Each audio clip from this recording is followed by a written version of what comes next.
ఇవాళ రాష్ట్ర వ్యాప్తంగా ఓ పెద్ద చర్చ జరుగుతుంది. నాగేశ్వర్ గారి మీద నేనైతే ఒక రకంగా మంచిదే అనుకుంటున్నా. ఎందుకంటే వాళ్ళు ఎక్స్పోజ్ అయ్యారు బాగా. ఎందుకంటే నాగేశ్వర్ గారు అందరికీ తెలిసినటువంటి మనిషి. తన భావాలేంటో, తన వ్యక్తీకరణ ఏంటో, తన విడుదల చేసేటటువంటి వాటికి వెనక ఉన్నటువంటి లక్ష్యం ఏమిటో ఇవాళ అందరికీ తెలిసిందే.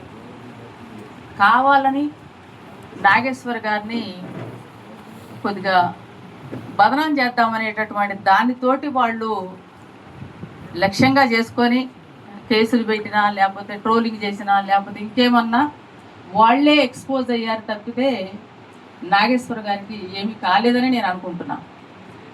ఎందుకంటే ఇవాళ విషయం కూడా నాగేశ్వర గారు చెప్పిన విషయం కూడా కరెక్టే అనుకుంటున్నాను నేను.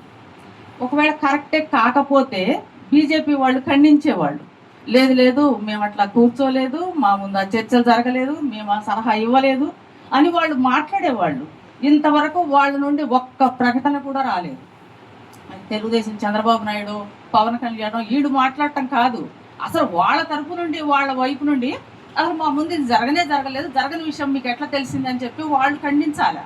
వాళ్ళ నుండి అసలు ఖండనే రాలేదు. దీన్ని బట్టి జరిగింది వాస్తవమే అనేటటువంటిది మనకి స్పష్టంగా తెలిసిపోతుంది. ఇంకొకటి, వాళ్ళ మధ్య ఉన్నటువంటి సంబంధం కూడా ఇవాళ తెలుగుదేశం కానీ, లేదా అక్కడ ఉన్నటువంటి వైఎస్ఆర్ సిపి జగన్ గారు కానీ, లేదా బీజేపీ కానీ, వీళ్ళందరూ ఒకే తాను ముక్కలేని అనేటటువంటిది కూడా స్పష్టమవుతుంది. ఇద్దరు జైలుకి వెళ్ళారు. చంద్రబాబు నాయుడు కానీ, లేదా జగన్ కానీ ఇద్దరు జైలుకి వెళ్ళిన వాళ్ళే. ఇద్దరు కేంద్ర ప్రభుత్వం చేసేటటువంటి అన్ని విషయాల్లో, లేదా తీసుకొచ్చేటటువంటి అన్ని మహిళా రిజర్వేషన్ బిల్లుతో సహా అన్నిటినీ ఇద్దరూ బలపరుస్తున్నారు. అంటే అక్కడ ఆంధ్రాలో ఉన్నటువంటి ప్రతిపక్షము, అధికార పక్షము ఇద్దరూ బలపరచడం అనేటటువంటిది ఎక్కడూ జరగనటువంటి వింత. కానీ వాళ్ళిద్దరూ ఒక్కటిగా బీజేపీని బలపరుస్తున్నారు. దీని వెనక బీజేపీ లక్ష్యం ఏంటంటే, వాళ్ళకు ఒక కోరిక ఉంది. ఏమని? పశ్చిమ బెంగాల్లో మేము గెలిచాం, మళ్ళీ ఇప్పటికే వాళ్ళు ప్రకటిస్తున్నారు తెలంగాణ మాదే, రాబోయే ఎన్నికల్లో తెలంగాణ మాదే అనేటటువంటి దాన్ని వాళ్ళు బలంగా ముందుకు తీసుకొస్తా ఉన్నారు. దానిలో భాగంగానే ఈ ఎత్తుగడలు అన్నీ అవలంబిస్తున్నారు అనేటటువంటిది నాకు అనిపిస్తూ ఉంది. అది తప్ప మరొకటి కారణం కాదు. అట్లాగే తెలుగుదేశం పార్టీ ఉంది. అసలు దాని ఏర్పాటుకి కారణం ఏంటి?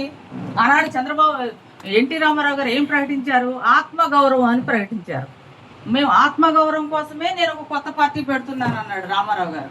కానీ ఇవాళ చంద్రబాబు నాయుడు గారు ఏమి ఆత్మగౌరవం లేకుండా ఇవాళ ఆయన వ్యవహరిస్తున్నాడు అనేటటువంటి చాలా అధైర్యంగా, చాలా సిగ్గుమాలిన తరంగా బీజేపీని బలపరుస్తున్నాడు. అన్ని విషయాల్లో, A to Z అన్ని విషయాల్లో ఇవాళ బలపరుస్తున్నాడు అనేది మనకు స్పష్టమవుతుంది.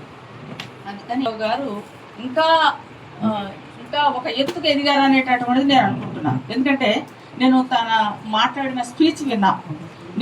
ఎప్పుడో నేను జైలుకి వెళ్ళాను, నాకు ఈ జైలు కానీ ఇవి కానీ నాకేం కొత్త కాదు, ఈ వయసులో నేను జైలుకి వెళ్ళడానికైనా సిద్ధమే అనేటటువంటి చాలా దృఢంగా, బలంగా తన వాయిస్ని వినిపించారు.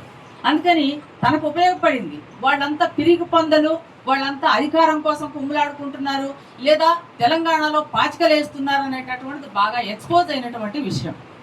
అందుకని సాంబశివరావు గారు పెట్టినటువంటి తీర్మానాన్ని సిపిఎంఎల్ మాస్ లైన్గా మేము బలపరుస్తున్నాం. ఇప్పటికీ వాళ్ళు చాలా ఎక్స్పోజ్ అయ్యారు. ఇప్పటికైనా వాళ్ళు విత్డ్రా కావాలి. అట్లాగే తన మీద పెట్టినటువంటి కేసులన్నింటినీ కూడా బేషరతుగా విత్డ్రా చేసుకోవాలనేటటువంటిది మేము సిపిఎంఎల్ మాస్ లైన్గా డిమాండ్ చేస్తూ ఉన్నాం. అట్లాగే ఇక దీన్ని మర్చిపోతే, అంటే దీన్ని వదిలేస్తే, ఈ విషయాన్ని ఇంకా వివాదాలు ఎక్కువ చేయకుండా దీన్ని వదిలేస్తే మంచిదని కూడా మేము భావిస్తూ ఆ తీర్మానాన్ని మేము బలపరుస్తూ ఉన్నాం.